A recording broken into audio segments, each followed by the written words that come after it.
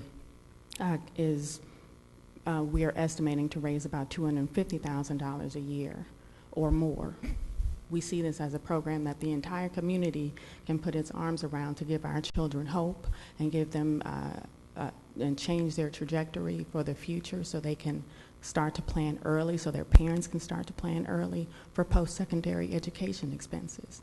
Treasurers in Chicago, for example, have been doing financial literacy work for over 20 years. And I am simply looking around the country to see what other state and local treasurers are doing and starting to do financial literacy work because it is much needed in our community. African Americans are, 1/3 of African Americans in the city of St. Louis are unbanked or underbanked, and we have more payday lending institutions than we do McDonald's in the state of Missouri. And somebody has to rob the payday lenders of their customers in broad daylight, and I intend to do that. Okay, so, all right, let's see what everybody else thinks. Alderman Kennedy. Yeah. Thank you, Mr. Chairman. So you looked, as you said, looked around the country, and there were several other cities that you've used as a model, I'm taking it? Yes. Or, and was that the ones you just mentioned, Chicago, San Francisco? Chicago, San Francisco, Jackson, Mississippi, the whole state of Nevada, the state of Oklahoma, the entire state of New Hampshire are all doing this. And so in your first vision of it, you know, it was to be private donations. And so as you began to go about that work, you saw that those donators wanted to see that your office or the city had some kind, as you said, skin in the game. Exactly, exactly. And so from your discussions with them, if they see something like that in the first year, they are willing to donate more to such a time that you're projecting that this could still end up being all completely privately financed? No, sir. I intend to, we intend that this will be a yearly allocation from the treasurer's office. The 175? At least 175, okay. And the appropriation for the person in the office that's the program coordinator that's overseeing the program. Okay. It's coming out of the treasury. Yes. So what are your projections now, and what do you think it might be the private donations to ratio? Actually, we see them as endless. We really see this as a program the community can put its arms around. We plan on approaching all of the corporations in the city and beyond to make donations. We've already collected at least for children's savings for a program that hasn't even started. We've already collected at least $12,000 in for match funds and for incentive funds. We've been recognized by the Clinton Global Initiative to start such a program with other cities, such as, again, San Francisco. The state of Colorado is actually going to start a program as well. So we are simply at the head of a movement instead of being behind it. Okay. I know this much. With the types of problems that this city is facing, it's going to take creativity to be able to solve it. And we're going to have to try to go in new ways and new directions. Right. To answer what we're looking at now are generations of individuals, or generations of families who have found themselves stuck at the bottom of the ladder. And it's going to have to take something creative to do so. Absolutely. I appreciate your visionary work on it. In terms of trying to at least look at it and begin to solve it and do what you can from your particular office. Thank you. Thank you. Thank you, Mr. Chairman. Alderman Moore. I, too, appreciate what you're trying to do, bring this antiquated place up to standards of other cities. I want to commend you on what you do. And the last comment is that they always find money for other things, such as that losing football team. So I don't know why it should be double the amount. Absolutely, Alderman Moore. If we can find money for a team, to build a stadium for a team that doesn't even want to be here, That's right. then we can find money to invest in our children. I don't want you to repeat me because they might not like it. That's my statement. Thank you. Thank you, Alderman Moore. Thank you, Mr. Chairman, for letting me speak. Alderman Vaccaro. Oh, I'm sorry. You were going early. Okay, Alderman French, he came back. Okay. Thank you. I also want to say thank you for putting together this program. I think it's going to be very beneficial and help teach families and children the value of saving. My question is so this is a program that once you start it, you never want to stop it, right? Exactly. So you're going to fund it every year. Every year. You imagine under the miscellaneous services item, which is the actual money that goes into the savings accounts, that will be about $175 every year? Yes, unless we have an influx of children to the city because everybody wants to go to a city school because of this program. That'd be a good thing. That would be a good thing. So the other expenses, though, so for instance, the regular employee, that's going to be someone who's in charge of this office? Yes, in charge of the program. Do you expect in future years that would be paid for with the private donations, or? No, that would have to stay with the office. Okay. And So- the other expenses are related to just operational expenses. So how much would come from this source, from the parking money, from public money, every year? We anticipate somewhere in the area of 250,000 or less, somewhere around that area. Okay. And so where does that money normally go? Is that going to? It normally goes to our reserves. Okay. So people aren't going to see any kind of reduction in services or anything? No, sir. Okay. Well, I think that's fine. I mean, you're a directly elected person, and the folks elected you and empowered you to put together the programs that you want to do in your office, and I think this is a good program to do. If it succeeds, I wish you luck, and you'll get the success. If it fails, it's on you, not us. Exactly. I'm So- taking a huge risk here. It's all on you, so Thank you. I support it. Alderman Vaccaro. A couple of things. I agree. I think it's a good program. But I do have a couple of questions, which I was going to ask. But so that 175, it's really, that 309 is probably going to be closer to the number that would be reoccurring every year then by the time you put Somewhere that in the together. area of 250 to, that 175 is going to be recurring every year. It could increase based on the number of children who enter kindergarten.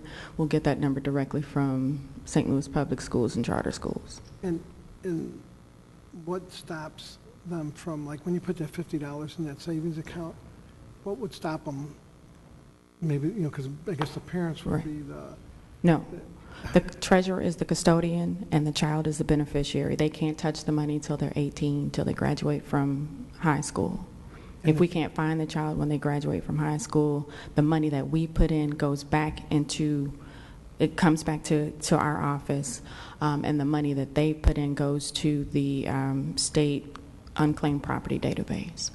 Well, and so they would have to graduate. So say if somebody dropped out in 8th grade or high school or something, they didn't graduate, then they would lose the $50. They would lose the 50, Plus but, the interest that it gains. right, which- but which- the money that they put in, they can have back. So I just wonder, and this is just a question, that Sure. would we, I guess you couldn't do that. I was just wondering if we'd be better off with savings bonds for them. I mean, that would mature. I think it'd be a bigger number at the end of it, but I don't know. I mean, it's just something that went through my head. The lessons that we're trying to teach are asset building and saving for the future at an early age and saving for post-secondary education, whatever that is, because we all know that it increases by leaps and bounds every year.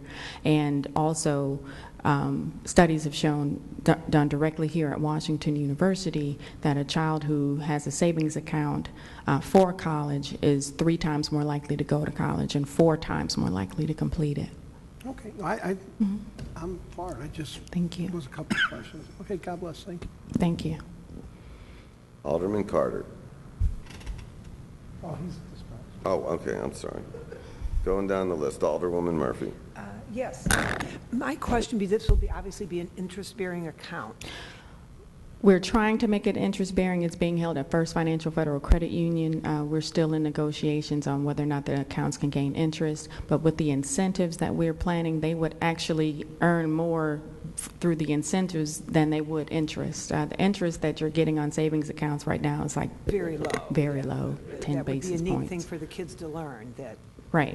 that it would grow. So, and so the regulations seem to be in place. Do you envision in the future, any more banking, things offered for people in the city that are unbanked to help Absolutely. get rid of these payday loan people that are just? So the rest of those expenses go into the Office of Financial Empowerment, which will be located in room 220, which is our current office. And that will turn into a 9-to-5, fully staffed financial empowerment center where anybody can come in and get information on how to change their financial future. So it'll also be staffed by bankers during the week. The bankers that are our partners are BMO Harris, Eagle, Scott Trade, Wells Fargo, Midwest Bank Center, to name a few. And they have committed to staffing at least a half day a week for people who need to open accounts, if they have questions about mortgages, if they want to, take out a loan. And in the future, we have plans to partner with Justine Peterson to try to do some micro lending as well, to try to get people out of very expensive payday lending. And so it's also my understanding that you would have to come before this board every year to. Yes. So if it goes up in flames, then we would be able to talk to you about it on then an you can annual basis. Then you can tell me no. Yes. There you go. I'll Okay. come and give you a report on how everything is going every year when we do the reappropriation. Thank you. Alderman Ogilvie. Thank you, Mr. Chairman. Have to bear with me. I think missed the conversation about this that was happening maybe last year at Ways and Means, so I'm a little bit behind some of the other members. And I think you answered some of the questions, but so your office is going to be the custodian of the account? Is that the phrase I heard? Yes. Okay. So over the next 10 years, you guys will sort of ramp up before anybody exits, school. You'll have like 35,000 accounts. Is that Exactly. Is that manageable? It's manageable with our partners. We aren't the only people managing the accounts. We are also employing the services of a very robust software system called VistaShare, which has a software system called Outcomes Tracker that is currently being employed in other cities that have this program. Like I said, San Francisco's program currently is at their 4th grade cohort. Something like 12,000 families are already participating in this program in San Francisco or more. Okay, so what happens when somebody moves? If a child moves out of the city, they can still contribute to the account. However, they will not be able to participate in the match and incentive program that's currently offered through the public schools. You have to be a public school student in order to participate in the incentives. But if you move out of the city, out of the state, you can keep the account and continue to contribute to it. Or we would encourage that family to roll it over to a 529 in their respective area. Which is that a college savings account? Yeah, it's a college savings account. So we, family moves to Oregon. They're in Oregon. 5 years later, they say, "Oh yeah, there was a savings account the city of St. Louis had." How do they access that? That they can access it by contacting program coordinator and also through the website, which is called Outcomes Tracker. They'll be able to access. The website will allow them to access their balance 24 hours a day, 7 days a week. They can contact the program coordinator and make arrangements to make the transfer of the funds. So do you have to live in the city of St. Louis to open the account in the first place? You have to be enrolled in a St. Louis City public school or a charter school. So you don't necessarily have to live in the Right. city. We have those certain rules that allow children from the county to enroll in public schools. We can't necessarily discriminate against them. But we're not going to allow kids who enroll in a private school to participate. State law currently prohibits using public funds for private schools.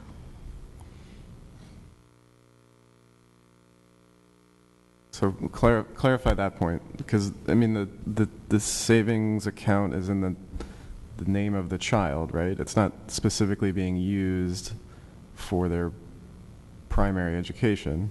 No, it's a secondary savings account. It's for secondary education. Right. So why are kids who enroll in kindergarten in a private school not allowed to participate? State law prohibits using public funds for private schools. Okay. I'm confused about that. I don't. That's the state law. I didn't write it. But the child,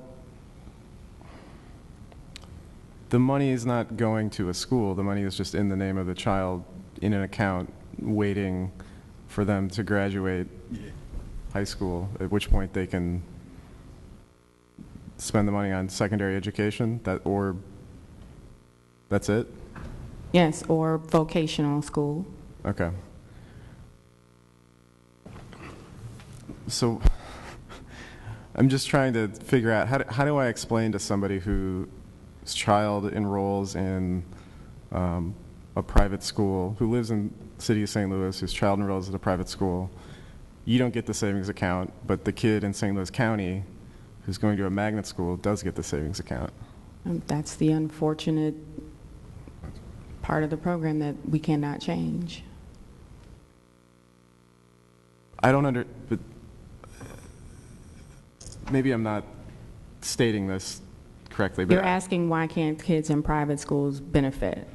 Yeah. We didn't set the program up that way. We set it up for children in public school. We think that children in public school who are 88% on free and reduced lunch have, in my opinion, this is just my personal opinion, a larger need for this program than children in private school. And state law prohibits the funds to be used for private schools. I know that it's in the name of the child. I realize that I've already received pushback from people in the private school community that their children can't participate, and for that I truly apologize. But we set up the program for benefit of most of the children that need it most. I still don't, the money's not being spent on any school. It's not being spent on public schools. It's not being spent on private schools. It's just a savings account in the name of the child. Why does it matter what type of school they're enrolled in? It matters to me. Okay. So over the course of a decade, we are going to have something like between maybe $1.5 and $2 million that I suppose would go to fund the operation of the Treasurer's Office, not go to fund the operation of the Treasurer's Office. Is that sustainable? I mean, I don't understand the question. We're taking approximately $175,000 annually away from Treasurer's Office operations. No, we're not taking from operations. We're taking it from our reserve funds. At the end of the year, our change in net position, we split 40% with the city of St. Louis, and the remaining 60% goes to our reserves. So it's not coming out of operating funds. But the reserve the reserve is spent to pay bills or to have... No, the reserves are not spent to pay bills. We've already paid our bills. This is what's left over after we've paid all of our bills. Okay, I don't have any further questions. A couple of things. Giving money to the child in a custodial account would not violate state law on separation of church. Number two, I live in St. Margaret's Parish. You know, we have a lot of poor kids at St. Margaret's. Number three, my issue is if this is a partnership that originally was going to be 100% funded privately, that we should consider limiting it to, if it's a match, we'll match them up to some dollar amount. So what I'd like to do is, would you please find me an attorney? We'll schedule a meeting next week that will tell me that we cannot include all children in kindergarten in the city of St. Louis. So you're going to allow me to increase the, then we would have to increase the appropriation past $175,000. Or put less in per child. Let me ask you this. What will be the title on each account? How will the account, let's see, let's say I'm in kindergarten, my name's Steve Conway. How will the account on the bank read? The account will read Tashara Jones, Treasurer of the City of St. Louis, custodian for Steve Conway, beneficiary. And so, in 10 years, you'll have 35,000 people pretty happy with you. We're going to make you a mayor. All right. So we'll reschedule for next week this bill, but I'd like to address those two things. Bring me a lawyer that says that it's a violation of church. So do you want to increase the appropriation? I would prefer, if we're going to do this, then we give every child $50 and not just limited to a pot of $175,000. Okay. And that changes the entire program. And then we have to build partnerships with the private schools. Then you're going to have homeschool children asking why they're left out, and as well as private and parochial schools. So this is expanding the scope of the program. The most important thing is that if this is going to be a match, then we would also need the language that, to limit the first year I'm okay, but for the years after that, it's got to be a match. We can't be picking up 75%. No, this is just the allocation is for the first year alone, and each allocation, each subsequent year is only for the first year. It's only for kindergarten. Now, if you're talking about including all children in the city of St. Louis, I'm totally for it, but it expands the scope of the program, and I think we'll have to add another staff person in order to deal with the additional schools that we'll have to deal with. Why are we dealing with the schools? Who will sign up, the parents or the? It is a universal sign-up program, so we will get a download from the schools after we sign a confidentiality agreement with the schools to sign up each child universally. I don't know how that happens. We know how that happens in public schools because each child is assigned a MOSIS number through the state of Missouri Department of Elementary and Secondary Education, and that's the number we use to track the child. I don't know how that happens in private or parochial schools. So if you're for expanding the program to include every child, I'm all for it. So the child and their parents don't even have to ask to sign up? They can opt out, but this is an opt-in program. Studies have shown when programs are universal and easy to sign up, they're more likely to participate than if they are opt-out, or opt-in, rather, where they have to sign up. Case in point, the Clark Fox Foundation gave $100 529 accounts to every child entering KIP, the new school on Maple and Academy, and only 10 families signed up out of all of the children that entered the school year that year. There were at least 60 children that were eligible, but only 10 families signed up. Okay, so bring me the numbers on how many children altogether, and then bring me the attorney that you seem to believe that, given the opinion that by giving it to the child that it violates the Missouri Constitution. Also, with all due respect, Mr. Chairman, we are running out of time. We're trying to start this program at the beginning of the school year, which starts in August. And we need to pass this bill today. If we want to make a supplemental appropriation to include other children in September, we can do that, but we really need to pass this piece of legislation today. All right, well, we'll see you next week, and we will do this at 8:30 on Tuesday next week. I'm out of town next week. What day next week will you be in town? I won't be back. I've been accepted to Harvard as a state and local elected leader, and they are paying for me to spend 3 weeks in Cambridge to study government. So unfortunately, this is the last day that I can be present.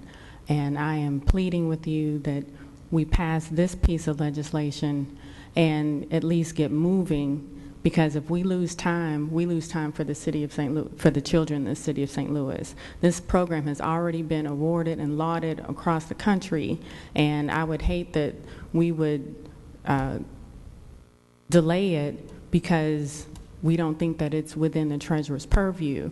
It is within my purview, and also we need to at some point look at other ways of being more creative with local government. We are the centers of innovation across the country.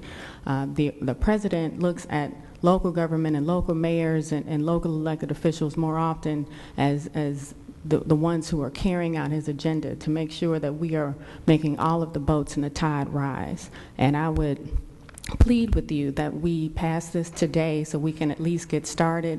If we need to make a supplemental appropriation in September to add other children, I'm all for it, but we really, really need to get started today. The problem is you made representations that I think are spurious, off the wall, and not even close to what the law is. So next week we will have a hearing. You've got Leonard here. He can come in. Thank you so much for coming in today. Thank you. All right. We have a 9 o'clock neighborhood development meeting coming up, and so our meeting is adjourned. Well, that's a new meeting.